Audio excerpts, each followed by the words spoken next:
हां हॅलो. हा बोला. हां कुठं लागलाय? तलाठी मॅडमला फोन लागलाय का? हो अगदी बरोबर. तर मॅडम हे आपलं आता अनुदान पडलं हे बघा. हा मग आता त्याची कोणाले जास्त पडलं, आता कोणाले कमी हो पडलं. बरोबर आहे. बरोबर आहे. मग सरकारनं तर सांगितलं होतं आता का शेतकऱ्याला 13,000चं म्हणजे पॅकेज देणार आहोत म्हणून, नाही का? हा हा तर मॅडम आता शेतकऱ्याच्या अकाउंटवर 4,400 पडत. आता मग हे तुम्ही असं काही सांगू हा शकाल का? तर तुम्ही नाव नोंदणी वगैरे केलंय का? बघितलंय का तुमचं तिथं झालंय का नाही वगैरे? मॅडम माझी सगळीच प्रोसिजर माझी बरोबर झाली आहे.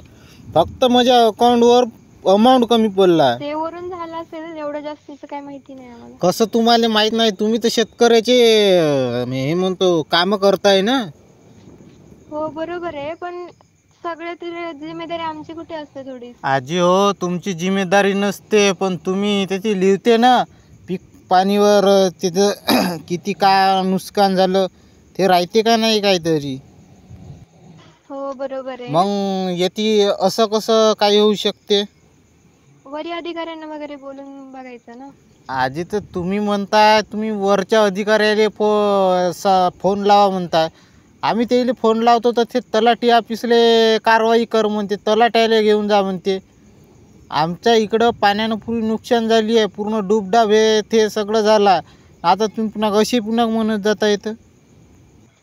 तुम्हाला सरकारी कर्मचाऱ्यांना बोलायचं काय अधिकार आहे का एवढा? काही अधिकार आहे का म्हणजे? तुम्हाला मग शेतकऱ्याचं काही व्यवस्थित काही असं काम करता येते का नाही म्हणायचं? बरोबर आहे, पण सगळ्या जिम्मेदारी थोडी आमच्याकडे असतात.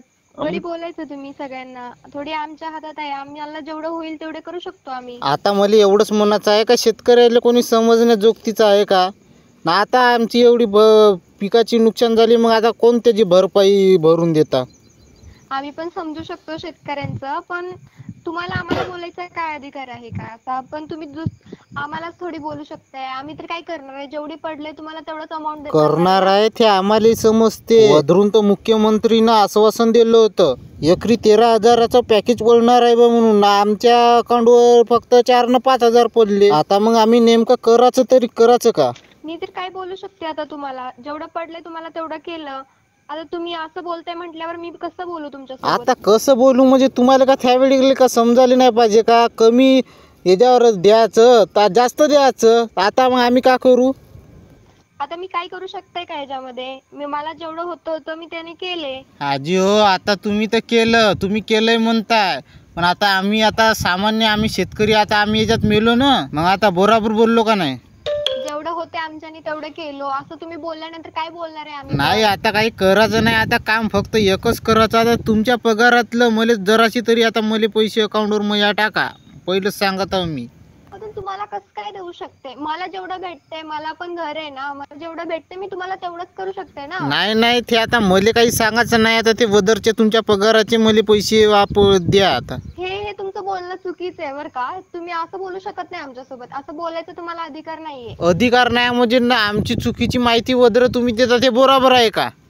काय करू शकणार आहे? वरून नाहीच पडलं तर आम्ही काय करू शकणार आहे? नाही तुम्ही काहीतरी पडलं पॅकेज जेवढं आलंय, तुम्हाला जेवढं दिलंय, तुमच्या बँकेत ट्रान्सफर किती केलंय हे थोडे आम्ही बघताय. हे तर बघतात अधिकारी बघतात वरचे. आम्ही काय करू शकतात? नाही तुम्ही काहीच करत नाही बरं. पण जर रिपोर्ट जर तुम्ही जर बरोबर जर दिले असते नाही असं काहीच झालं नसतं आम्हा बरोबर.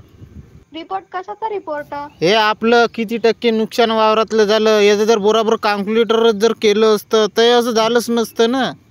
हे बघ, तू असं गोंधळामध्ये बोलतोयस की मला समजत नाहीये. तू मला बोलतोयस की तुझ्या पगारीमधून काटून दे हे ते. हे कसं काय होणार आहे? तर मग बरोबर आहे ना ते आम्हाला नको सांगा. ते तुमच्या पगारातलं आपल्याला द्या. कारण की आपण लदबया माणूस वावरवाला मला काही समजत नाही. ते बरोबर बोललो तुमच्या पेमेंट म्हणून मला द्या. तू असं बोलणं मला तुझ्याशी बोलायला जमतच नाहीये. तू मला बोलूच नको. तुझ्यासारख्या रिकामटेकड्याला मला बोलायला वेळच नाहीये. कसा वेळ नाही म्हणजे?